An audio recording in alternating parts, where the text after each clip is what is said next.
Bonjour à toutes et à tous, bienvenue et c'est encore un immense plaisir pour moi de vous retrouver pour ce rendez-vous de Top Chrono. Je suis Sonia Beguide et nous nous retrouvons ce jour pour continuer sur notre thème de la prédestination. Comme vous le savez, lors de l'épisode 6, nous avions évoqué le mystère de la prédestination. Aujourd'hui, nous allons nous pencher sur un thème un peu plus en profondeur, toujours sur le sujet de la prédestination, qui est prédestiné, oui, et maintenant, que faire? Donc aujourd'hui, il s'agira de la partie 1 et ce thème s'étalera sur plusieurs épisodes. Pour résumer, dans l'épisode 6, nous avions défini le terme prédestination. Pour faire court, nous avions donné 2 définitions d'après le docteur Raoul Wafo et nous avions dit, premièrement, quelqu'un de prédestiné, c'est quelqu'un qui a été préparé d'avance pour une destination particulière ou une tâche spécifique. Deuxièmement, nous avions dit que quelqu'un de prédestiné, c'est quelqu'un que Dieu a destiné, préparé à être un instrument entre ses mains et qui connaîtra la gloire éternelle s'il collabore avec les plans de Dieu pour sa vie. Pour faire court, bref et simple, nous avions donc dit que prédestiné, c'est 2 particules, pré et destiné. Prédestiné, donc, c'est préparé pour une destination, pour faire court. Le test de base sur lequel nous nous étions appuyés, c'était Romains 8, versets 29 à 30. Pour le lire rapidement, Romains 8, verset 29. Car ceux qu'il a connus d'avance, il les a aussi prédestinés à être semblables à l'image de son Fils, afin que son Fils fût le premier-né entre plusieurs frères. Verset 30. Et ceux qu'il a prédestinés, il les a aussi appelés. Et ceux qu'il a appelés, il les a aussi justifiés. Et ceux qu'il a justifiés, il les a aussi glorifiés. Donc, comme vous le savez déjà, Romains 8, 29 à 30, c'est notre passage de base, donc qui va nous servir d'appui une fois de plus dans cette émission. Concrètement, que nous avons vu donc tous ces éléments dans l'épisode 6 et là en introduction, concrètement, que faire maintenant que nous sommes prédestinés? Non, pas maintenant que nous sommes prédestinés depuis dans la préscience de Dieu. Concrètement, que faire maintenant que nous savons que nous sommes prédestinés? C'est parti dans quelques secondes. Rentrons maintenant dans le vif du sujet dans notre première partie d'émission. Concentrons-nous sur les implications du fait que nous soyons prédestinés. Comme vous le savez déjà, notre passage de base, qui est Romains 8, 29 à 30, constitue ce que nous appelons, ou plutôt ce qui s'appelle la chaîne d'or du salut. Et oui, la chaîne d'or du salut contient 5 étapes, à savoir la préscience, voilà la préscience de Dieu plus précisément. La deuxième étape, c'est la prédestination. La troisième, c'est l'appel. La quatrième, c'est la justification. Et la cinquième, la glorification. À cause du fait que nous sommes prédestinés par Dieu, nous allons être appelés au salut dans un premier temps. C'est-à-dire que Dieu va mettre en marche un certain nombre de circonstances pour que nous acceptions Jésus-Christ dans notre vie et que nous devenions enfants de Dieu. Une fois que nous allons naître de nouveau, concrètement, nous allons être justifiés. Justifié ici, il est important de savoir que ça ne veut pas dire parfait, qui n'a jamais péché, qui est vraiment blanc, sans tache ni ride. Non. Ici, justification, c'est le fait d'être rendu juste par Dieu. C'est-à-dire qu'à cause du fait que nous devenons enfants de Dieu, nous sommes considérés comme justes, indépendamment de toutes les fautes, de toutes les erreurs que nous avons pu commettre dans la vie. En raison donc de cette justification, la dernière étape sera la glorification. La glorification, non seulement la nôtre sur terre, mais encore et surtout la glorification de notre Dieu, parce que notre Dieu va se glorifier à travers nous, à travers nos œuvres, à travers nos accomplissements, à travers nos réalisations. Dieu va se glorifier parmi les hommes. Cependant, cette glorification, comme nous l'avons vu dans l'épisode 6, va nécessiter notre collaboration. Car ce n'est pas une glorification qui se fait automatique. Nous avons besoin de nous impliquer pour collaborer avec les desseins de Dieu. Voyons cela plus en détail dans la deuxième partie de cette émission. Dans cette deuxième partie d'émission, nous allons nous focaliser sur les différents ingrédients, les éléments qui vont nous permettre donc de collaborer avec les plans de Dieu pour manifester cette glorification sur terre et surtout pour la gloire de Dieu. Parce que bien que la glorification sera faite au travers de nous sur terre, nous devons garder à l'esprit que cette glorification, c'est pour Dieu. Dieu va nous utiliser comme instrument de sa gloire, mais l'objectif ultime, l'objectif final, c'est que Dieu se glorifie au travers de nous. Pour ça donc, pendant plusieurs semaines, nous allons nous focaliser sur différents ingrédients. Au total, nous verrons 5 éléments. Le premier étant les épreuves de la vie, qui sera l'objet de notre émission d'aujourd'hui. Le deuxième ingrédient que nous verrons dans l'épisode suivant, ça sera la conduite par le Saint-Esprit. Le troisième ingrédient, ça sera l'obéissance sacrificielle. Le quatrième ingrédient, ça sera les dons et les talents.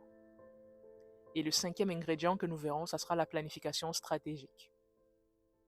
Aujourd'hui, comme je le disais, concentrons-nous sur les épreuves de la vie.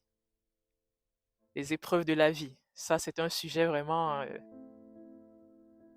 j'ai envie de dire, je pense qu'il n'y a personne sur Terre. Peut-être quelques personnes, mais ça m'étonnerait. Je pense, en toute humilité, qu'il n'y a personne sur Terre qui se réjouisse des épreuves de la vie. Même quand nous avons la certitude, par la foi, que nous allons nous en sortir, les épreuves de la vie ne sont jamais une partie de plaisir. Ce n'est jamais un moment agréable, c'est toujours une période éprouvante. Cependant, nous devons garder à l'esprit que c'est quelque chose d'incontournable, quelque chose que nous ne pouvons pas éviter. Quoi que nous fassions, nous ne pouvons pas éviter les épreuves de la vie. Et en raison de notre prédestination, d'ailleurs, nous serons nécessairement confrontés à des épreuves de la vie. Il est même important que je souligne que, prédestinés ou pas, tous les êtres humains sont confrontés à des épreuves de la vie. Cependant, plus grande notre mission sera, plus grande notre souffrance sera, plus grandes nos épreuves seront, mais aussi plus grande sera la gloire qui s'en suivra. À cet effet, je pense à un verset, notamment 1 Pierre 5, verset 7. J'aimerais bien que nous le lisions ensemble. 1 Pierre 1, verset 7. Autant pour moi, excusez-moi. 1 Pierre 1, verset 7. Ainsi, la valeur éprouvée de votre foi, beaucoup plus précieuse que l'or qui est périssable et que l'on soumet pourtant à l'épreuve du feu, aura pour résultat la louange, la gloire et l'honneur lorsque Jésus-Christ apparaîtra. C'est-à-dire que la valeur éprouvée de notre foi, le fait que notre foi soit éprouvée au travers des épreuves, excusez-moi la répétition, cela va produire de la louange, la gloire et l'honneur lorsque notre Seigneur Jésus-Christ apparaîtra. Dans la Bible, nous avons plusieurs exemples de grands personnages qui ont marqué la Bible à travers leur passage sur terre en raison de la singularité de leur appel et même de la violence des épreuves qu'ils ont subies. Parce que malgré que ces personnes avaient un appel singulier, elles n'ont pas été épargnées par les épreuves. Et là, c'est un élément subtil. Nous devons intégrer dans notre subconscient et notre conscient que le fait que Dieu nous ait prédestinés et appelés, le fait que Dieu nous ait préparé une grande destinée, ne va en aucun cas nous exempter des difficultés, des défis de la vie, car nous allons devoir faire nos preuves. Nous avons plusieurs exemples dans la Bible, notamment celui de Joseph, qui est passé d'esclave à gouverneur en Égypte. Malgré que Joseph avait eu des songes qui lui annonçaient une destinée glorieuse avec sa famille qui se prosternait auprès de lui, qui se prosternait devant lui, cela n'a pas empêché que Joseph soit dans la prison chez Pharaon. Et même quand Joseph a aidé les chansons et le panetier, et qu'il leur a dit « Souvenez-vous de moi quand vous serez dans votre gloire », nous nous rendons compte que ces personnages l'ont envoyé aux oubliettes, si bien que Joseph est encore resté un certain temps dans la prison. Nous avons également le cas de Moïse, qui est passé de fugitif à libérateur pour le peuple d'Israël. Nous avons David, Jérémie également, qui ont eu des appels très singuliers, mais qui sont passés par des tests qui ont été éprouvés. Nous avons même Paul qui est passé de persécuteur à persécuté. Parce que effectivement, l'apôtre Paul, le célèbre, l'illustre, qui persécutait les chrétiens à la base, a lui-même été persécuté par la suite. L'exemple ultime d'adversité, d'épreuve, malgré l'appel, pour nous demeure notre Seigneur Jésus-Christ. Lui qui était Dieu, fait homme. Lui qui était la parole faite chair. Lui qui était Dieu venu habiter sur terre parmi les hommes, a connu la crucifixion. Il a connu les épreuves les plus ultimes. Regardez dans quelles conditions notre Seigneur a été tué. Regardez ce qu'il a dû subir pour notre rédemption. Tous ces versets, tous ces passages, toutes ces histoires nous conduisent à comprendre qu'en fait, il n'y a personne parmi nous qui pourra échapper. Personne ne peut échapper aux épreuves de la vie. J'ai envie de vous laisser avec deux pensées pour vous permettre de méditer sur ce sujet. La première, c'est la plus grande mission implique la plus grande souffrance, mais aussi la plus grande gloire. La deuxième, c'est Dieu est le seul architecte qui ne te montre pas le plan complet de l'ouvrage avant de commencer les travaux. Les épreuves de la vie vont être dures. Elles vont même être impitoyables parfois, incompréhensibles. Elles vont être blessantes. Elles vont être traumatisantes. Elles vont te laisser dans l'incompréhension, te demander pourquoi est-ce qu'il fallait en arriver là. Père, mon Dieu, est-ce qu'il fallait vraiment qu'on arrive jusqu'à ce niveau dans le processus de préparation d'épreuves? Elles vont te laisser même des blessures émotionnelles. Parfois même, elles vont te conduire à détester certaines personnes. Mais le secret dans tout ça, j'ai envie de dire, c'est solliciter l'aide du Saint-Esprit. Parce que sans lui, nous ne pouvons rien. Nous avons beau avoir toute la volonté pour surmonter les épreuves, mais il arrive des moments où nous sommes tellement à bout de force, tellement dos au mur, que nous nous sentons dépourvus de toute énergie. Le seul secret que nous pouvons avoir dans ces cas de figure, c'est solliciter encore et encore l'aide du Saint-Esprit. À cet effet, nous allons faire un sujet de prière.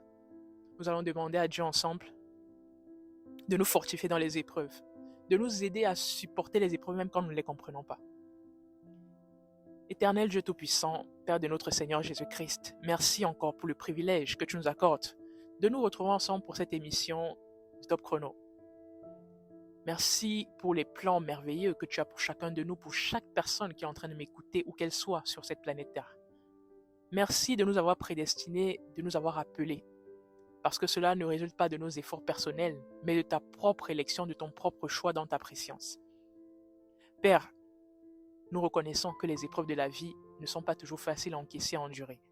Même quand nous savons que c'est ton plan, que c'est le schéma de la vie, que c'est le plan de notre destinée, nous avons parfois du mal à coopérer avec ces épreuves. Nous avons parfois une mauvaise approche, une mauvaise façon d'encaisser le coup.